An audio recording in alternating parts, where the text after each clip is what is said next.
प्यारे बच्चों नमस्कार। मैं आज आपके सामने कक्षा 8 की पाठ्य पुस्तक रुचिरा का पहला पाठ और पूरे पाठ का ही यहाँ पर हम हिंदी अर्थ के रूप में समझने का प्रयास करेंगे। प्यारे बच्चों, पाठ का जो शीर्षक है वो है सुभाषितानी, जिसका हिंदी भावार्थ होता है अच्छी बातें या अमृत वचन, ऐसे बोल सकते हैं। ये सुपसर्ग है इसमें, और भाषित शब्द में जो बहुवचन का रूप चलेगा तो सुभाषितानि लिखा जाएगा। जैसे फलम फले फलानि, वस्त्रम वस्त्रे वस्त्राणि, ऐसे ही सुभाषितम सुभाषिते सुभाषितानि। यानी जैसे एक पद होता तो हम इसे सुभाषितम बोलते, दो पद होते तो सुभाषिते, दो से अधिक जब पद होते हैं तो उन्हें सुभाषितानि बोला जाएगा, क्योंकि बहुवचन हो जाते हैं। इसी प्रकार से इस पाठ में भी बहुत सारे सुभाषित हैं, इसलिए सुभाषितानी पाठ का शीर्षक रखा गया है। चलो हम पहला सुभाषित देखते हैं। इसमें लिखा है, गुणा गुणगेषु गुणा भवन्ति, ते निर्गुणम प्राप्य भवन्ति दोषाः, शुष्वाद तोया प्रभवन्ति नद्धे, समुद्रम आसाद्य भवन्ति अपया। तो ये अपन ने पद देखा। यहाँ लिखा है गुणा गुणगेषु गुणा भवन्ति। गुणाः, देखो यहाँ विसर्ग नहीं दिख रहा आपको, विसर्ग संधि की लोप संधि है यहाँ पे, तो यहाँ हम समझने के लगा सकते हैं गुणाः।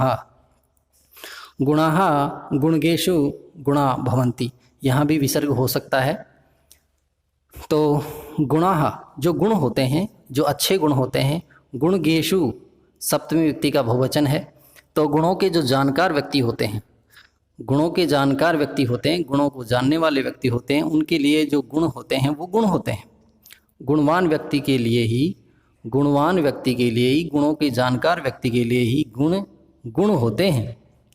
ते यानी वे सब, ते यानी वे सब, ये गुणों के लिए आया है। वे सब अर्थात वे सब गुण जब निर्गुणम प्राप्य, जब निर्गुण व्यक्ति को, गुणों के परख नहीं करने वाले व्यक्ति को प्राप्य जब प्राप्त हो जाते हैं तो भवंती हो जाते हैं दोषाः, तो वो दोषों में परिवर्तित हो जाते हैं। फिर वो गुण नहीं होते, फिर वो दोषाः दोष बन जाते हैं। जब गुणों के अनजान व्यक्ति को जब गुण प्राप्त होते हैं, यानी मूर्ख व्यक्ति को जब हम गुणों की बात करें तो भी वो उनमें दोष ही निकालने का प्रयास करता है, वो दोष ही उनकी तुलना दोषों से ही करता है। तो गुणों के जानकार व्यक्ति के लिए ही गुण होते हैं, और वे गुण जब निर्गुण व्यक्ति को प्राप्त हो जाते हैं तो वे दोषों में परिवर्तित हो जाते हैं, अर्थात वे दोषी रहते हैं। जिस प्रकार से सुस्वाद, जिस प्रकार से सु अच्छा, स्वाद अच्छे स्वाद वाला, तोया, तोया यानी जल, अच्छे स्वाद वाला जो जल होता है, प्रभवंती बहता है, प्रभवंती बहता है, नद्य है नदियों में। तो अच्छे स्वाद वाला जो जल होता है वो नदियों में बहता है, अच्छे स्वाद वाला जल नदियों में बहता है। और समुद्रम आसाद्य, जब समुद्रम में हलंत है यहाँ पर आसाद्य, जब समुद्रम आसाद्य, जब समुद्र में वो मिलता है तो भवंती अपया, तो वो अपय हो जाता है, वो पीने योग्य नहीं रहता। तो इस प्रकार से अपन ने प्रथम पद का अर्थ समझा। तुम पुनः एक बार हम इस पूरे पद का अर्थ देखते हैं। जो गुण होते हैं, गुणों के जानकार व्यक्ति के लिए ही गुण होते हैं। वे गुण जब निर्गुण व्यक्ति को प्राप्त हो जाते हैं तो वे दोषों में परिवर्तित हो जाते हैं। जिस प्रकार से अच्छे स्वाद वाला जो जल होता है वो नदियों में बहता है, और जब वो समुद्र आसाद्य, समुद्र में जब मिलता है तो अपेय हो जाता है। इस प्रकार से हमने प्रथम पद को समझा। अब हम द्वितीय पद की ओर देखते हैं। आप सभी को पता है कि ये प्रमुख जो सुभाषित हैं वो विभिन्न ग्रंथों से लिए गए हैं। तो हम अब जो दूसरा जो पद देखने वाले हैं यहाँ, ये पद है महाकवि भर्तृहरि के द्वारा रचित पद है, जो कि नीति शतकम ग्रंथ से है। तो इसमें लिखा है, भर्तृहरि ने लिखा है कि साहित्य संगीत कला विहीन है, साक्षात पशु पुच्छ विषाणहीन है, तृणम न खादन्नपि जीवान है, तद्भाग ध्येयम परम पशुनाम। बहुत अच्छी बात भर्तृहरि जी ने यहाँ पर लिखी है। कहा है भर्तृहरि जी ने कि साहित्य, जो साहित्य, संगीत और संगीत कला विहीन है, जो व्यक्ति साहित्य से, जो व्यक्ति संगीत से और जो व्यक्ति कला, इन सब कलाओं से विहीन है, जो हीन है, जो परे है, जो जानता नहीं है, जो व्यक्ति साहित्य, संगीत, कला आदि को नहीं जानता है, जो इनसे परिचित नहीं है, जो इनसे विमुख है। साक्षात पशु, वो व्यक्ति साक्षात पशु है। भर्तृहरि जी का मानना है कि जो व्यक्ति साहित्य, संगीत, कला से विहीन है वो साक्षात पशु है। और पशु भी कैसा? भर्तृहरि जी ने कहा है कि पुच्छ विषाणहीन है। पूंछ और विषाण यानी होते हैं सींग, बिना पूंछ और बिना सींग का पशु कहा है। ये बहुत ही मतलब निम्नतम तुलना कही जा सकती है। अगर पशु भी होता है तो आप जानते हो उसके पूंछ और सींग अवश्य होते हैं, परंतु जो व्यक्ति इनको नहीं जानता वो पशु भी क्या, वो निम्न श्रेणी का पशु बताया है भर्तृहरि ने। बिना पूंछ और बिना सींग का पशु बताया है। तृणम, तृण यानी होती घास। तृणम न खादन्नपि, तृण यानी घास नहीं खाकर भी, अपि यानी भी, घास नहीं खाकर भी, जीव माना है वे घास नहीं खाकर भी जीवित रहते हैं। क्योंकि मनुष्य रूप में जो व्यक्ति होगा वो घास तो खाएगा नहीं, फिर भी जीते रहते हैं। और इनसे विद्याओं से हीन है, इसलिए वो पशु है। तो विद्याओं से हीन होने की वजह से तो वो पशु है और घास नहीं खाता। ये बात है। तद भाग ध्येयम परम पशु नाम, ये पशुओं का ये बात है। ये बात जो यहाँ बताई गई है कि इनसे हीन है और घास नहीं खाता, तो ये बात है भाग ध्येयम परम पशु नाम। ये परम भाग्य है पशु नाम, पशुओं का। ये षष्ठी व्यक्ति का बहुवचन है। ये परम सौभाग्य है, ये परम सौभाग्य है पशुओं का कि वो घास नहीं खाते। एक बार और देखते हैं। जो व्यक्ति, भर्तृहरि जी कहते हैं कि साहित्य, संगीत, कला से विहीन है वो साक्षात पशु है, बिना पूंछ और बिना सींग का। घास नहीं खाकर भी वे जीवित रहते हैं। ये पशुओं के लिए परम सौभाग्य की बात है। प्यारे बच्चों, हमने द्वितीय पद भी देखा, अब हम तृतीय पद की ओर आपका मैं ध्यान आकृष्ट करना चाहूँगा। इस पद में लिखा है लुब्धस्य नश्यति यशः, पीशुनस्य मैत्री, नष्ट क्रियस्य कुलम अर्थपरस्य धर्मः, विद्याफलम वेशनीनः, कृपणस्य सौख्यम, राज्यम प्रमद सचिवस्य नराधिपस्य। तो यहाँ इस पद में बहुत अच्छी ज्ञानवर्धक और अपने जीवन में प्रेरणा के लिए बहुत अच्छी पद यहाँ संकलन है। तो लिखा है लुब्ध से, लुब्ध शब्द से बना है, षष्ठी व्यक्ति का एक वचन है। लुब्ध यानी होता है लालची। लालची व्यक्ति का, षष्ठी व्यक्ति का अर्थ काके की आता है। लालची व्यक्ति का नश्यति, नष्ट हो जाता है। लालची व्यक्ति का नष्ट हो जाता है यश है, यश नष्ट हो जाता है। जो व्यक्ति लालच से घिरा होता है, लालच से लिप्त होता है, उस व्यक्ति का यश नष्ट हो जाता है। वो व्यक्ति यश नहीं होता, उसको यश प्राप्त नहीं होता। पीशुन से मैत्री, और पीशुन शब्द का अर्थ है चुगलखोर। और चुगलखोर जो व्यक्ति होता है का, ये भी षष्ठी व्यक्ति का एक वचन है। चुगलखोर व्यक्ति होता है उसकी मैत्री, मित्रता नष्ट हो जाती है, उसका कोई मित्र नहीं बनता। क्योंकि चुगली जो करेगा तो पहली बात तो मित्र ही नहीं बनेंगे, और मित्र बन भी जाएंगे तो थोड़े समय बाद में उसकी उस व्यवहार को देखकर मित्रता स्वतः ही नष्ट हो जाएगी। चलो, आपने देखा इस लाइन का अर्थ कि लालची व्यक्ति का यश नष्ट हो जाता है और चुगलखोर व्यक्ति की मित्रता नष्ट हो जाती है। उसी क्रम में लिखा है नष्ट क्रियस्य कुलम, कुलम का मैं हलंत है, तो यहाँ ध्यान रहिए आपको। कुलम अनुस्वार संधि है। नष्ट क्रियस्य, क्रियस्य क्रिया, नष्ट बुरे जो कर्म करते हैं, बुरे कार्य करने वाला, गलत कार्यों में लिप्त रहने वाले व्यक्ति का कुल ही नष्ट हो जाता है, पूरे वंश ही नष्ट हो जाता है। जो व्यक्ति बुरे कर्मों में लिप्त रहता है, और क्या कहें उनको, मतलब जिसको समाज स्वीकार नहीं करता, ऐसे कर्मों में जो व्यक्ति लिप्त रहता है उसका कुल नष्ट हो जाता है, पूरे वंश ही नष्ट हो जाता है। और कुलम का जब मैं हलंत करेंगे तो ए है इसके अंदर, अर्थ परस्य धर्म है। और अर्थ परस्य जो अर्थ धन की इच्छा रखता है, हमेशा धन की ही बात सोचता है, तो ऐसे व्यक्ति का धर्म नष्ट हो जाता है। ऐसे व्यक्ति का धर्म, अर्थ यानी धन होता है, धन के लालची व्यक्ति का धर्म नष्ट हो जाता है।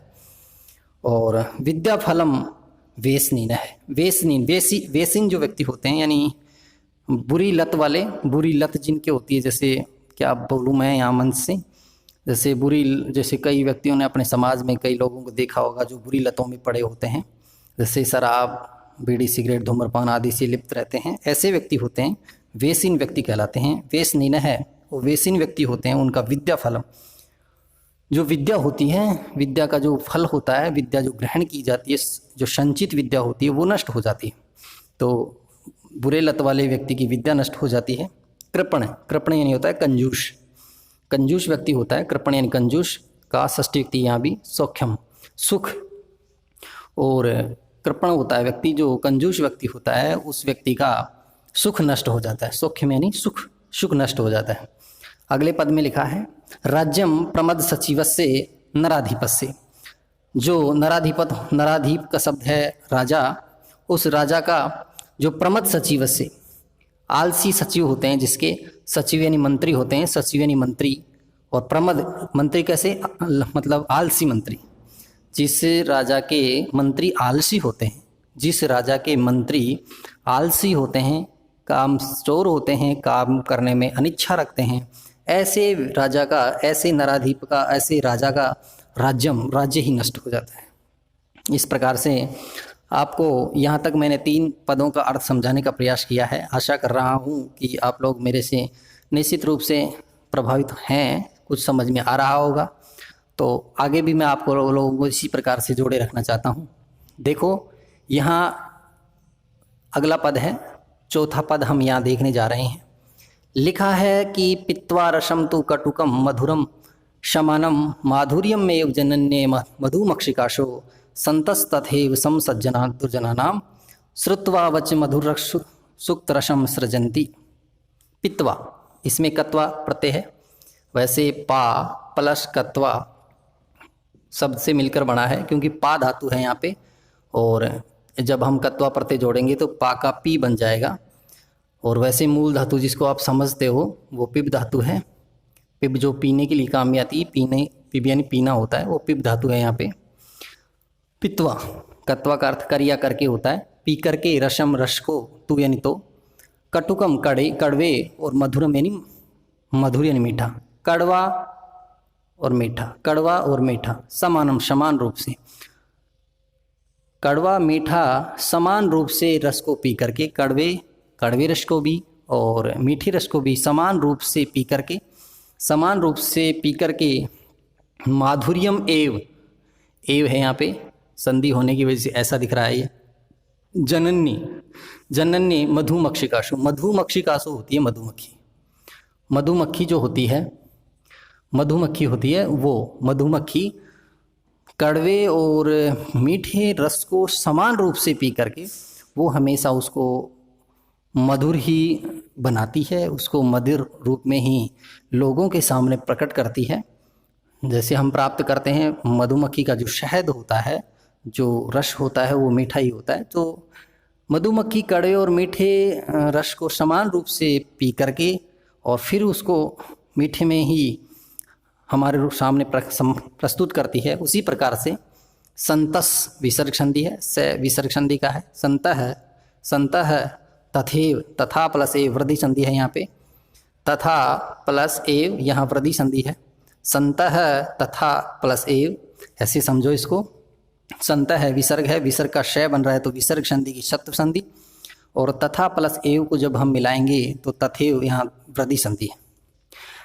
संत लोग भी, तथा यानी वैसे, एव यानी ही, संत लोग भी वैसे ही, संत लोग भी वैसे ही, सम सज्जन दुर्जना नाम, वैसे ही समान रूप से सज्जनों की बातें और दुर्जनों की बातें, सज्जनों की बातें और दुर्जनों की बातें, श्रुत्वा, यही कत्वा प्रत्यय है, इसमें भी कत्वा प्रत्यय है।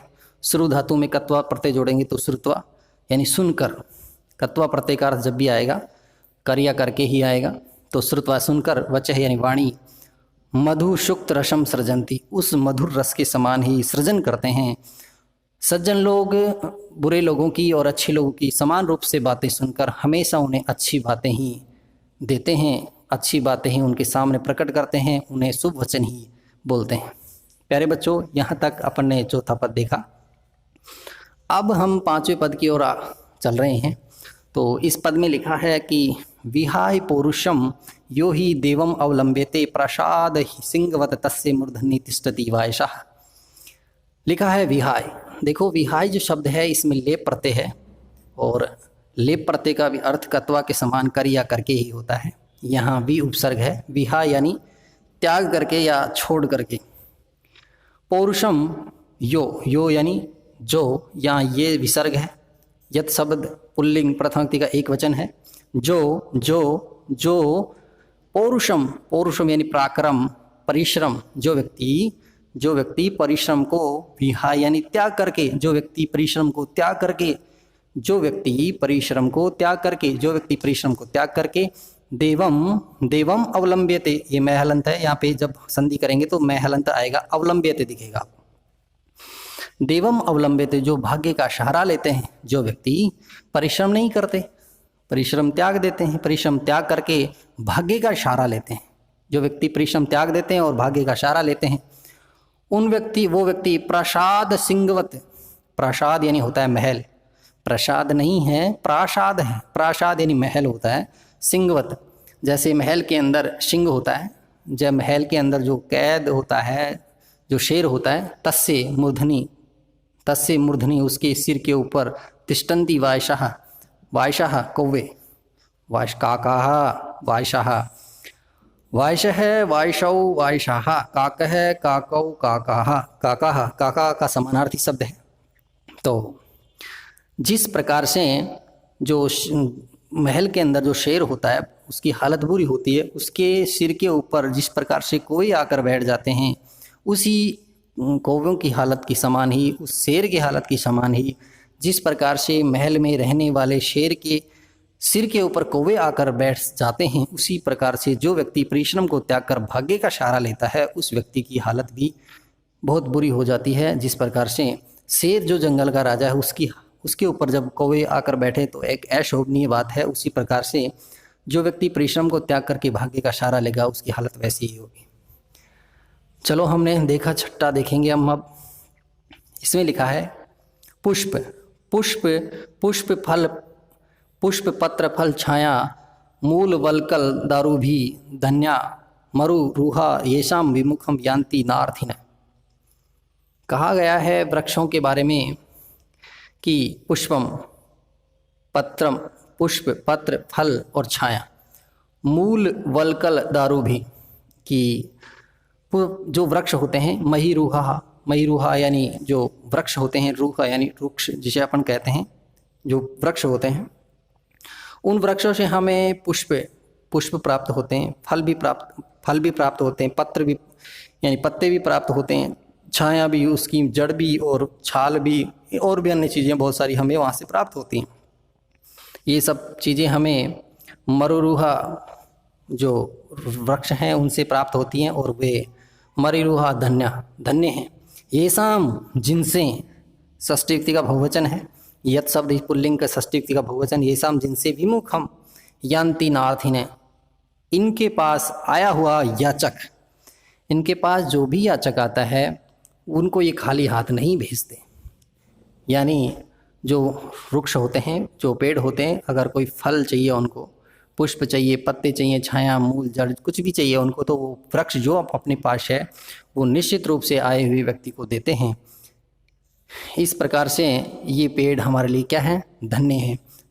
धन्य क्यों है? क्योंकि ये विमुख यानी वापिस, यान्ति भेजते हैं, नार्थिन आए हुए अर्थ इच्छा चाहने वाले व्यक्ति की, अर्थ की इच्छा रखने वाले व्यक्ति को कभी भी खाली हाथ नहीं भेजते। इस प्रकार से इस पद से हमें समझ में आएगा कि हमें भी जो हमसे किसी की सहायता बन पाती है वो निश्चित रूप से हमें करनी चाहिए। जिस प्रकार से वृक्ष भी तो हम करते हैं, अब उनके पास जो चीज़ें होती है वो निश्चित रूप से पर सेवा में समर्पित करते हैं, तो हमें भी इससे ये प्रेरणा लेनी चाहिए। एक और 7वां पद है, अंतिम पद, इसके बारे में भी हम विचार करते हैं। लिखा है चिंतनिया ही विपदाम आपदेव एव प्रतिक्रिया नैव कूपखंडम युक्तम प्रदीप्ते वहीना गृहे। बहुत अच्छी बात कही है। चिंतनिया, चिंतन करना चाहिए। अनियर प्रत्यय है इसमें अनियर प्रत्यय है, और अनियर प्रत्यय का अर्थ होता है चाहिए। अनियर प्रत्यय जब कहीं भी प्रयुक्त होता है तो उसका अर्थ चाहिए निकलता है। विपदाम, विपत्ति जब आती है, आदाव एव दिख रहा है आपको, इव है यहाँ पे, इव प्रतिक्रिया की चिंतनिया ही विपदाम आपदेव प्रतिक्रिया न कूप खन्नम युक्तम प्रदीप्ते वहीनाग्रहे, न कूप खन्नम युक्तम प्रदीप्ते वहीनाग्रहे। तो न यानी नहीं, कूप खन्नम, कूप यानी होता है कुआं, खन्नम यानी खोदना, युक्तम यानी उचित है, प्रदीप्ते यानी जल जाने पर, वहीना अग्नि से, ग्रह यानी घर को। जब घर में, सप्तमी व्यक्ति का एक वचन है ये, घर में आग से जब घर जलने लग जाए, जब आग से घर जलने लग जाता है, आग लग जाए किसी दुर्भाग्यवश, और आग से जब घर जलने लग जाए तो कूप खन्नम, जो कुआं खोदना कोई उचित बात नहीं है, उसी समय वो उसको बुझाने का बहुत बड़ा प्रयास करना तो वैसे तो चाहिए, परंतु यहाँ पर उसी समय उसके बारे में सोचना ये उचित नहीं है। जिस प्रकार से व्यक्ति, विपत्ति आ जाती है, आपदा जब आ जाती है, विपत्ति जब आ जाती है, उसकी प्रतिक्रिया उस समय सोची जाती है कि यार अब समस्या आ गई है, अब क्या करें। तो उस समय हमें उस समय भी सोचना चाहिए, परंतु यहाँ पद का कहने का मतलब यहाँ पर ये है कि विपत्ति आए उससे पहले ही हमें उस विपत्ति का सामना करने के लिए हमें विभिन्न प्रयास पहले से ही रखनी चाहिए, और हमें उस विपत्ति का पूर्ण रूप से सकारात्मक होकर मतलब सामना करना चाहिए। प्यारे बच्चों, आज मैंने ये आपको पद समझाने का प्रयास किया है। आशा करता हूँ कि मैंने जो प्रयास किया है वो आप लोगों को निश्चित रूप से प्रभावित हैं, लाभान्वित होंगे। अगर आपको मेरा ये प्रयास अच्छा लग रहा है तो मैं आगे भी प्रयास करता रहूँगा। इसलिए आपसे आशा है कि मेरे वीडियोज़ को लाइक करें और अन्य जो भैया बहन हैं अध्ययनरत हैं उन तक भी पहुँचाएँ। मैं आप लोगों के आगे भी इसी प्रकार से जो भी मेरे से बन पाएगा वो सामग्री आप तक पहुँचाने का प्रयास करूँगा। जय हिंद, जय भारत, धन्यवाद।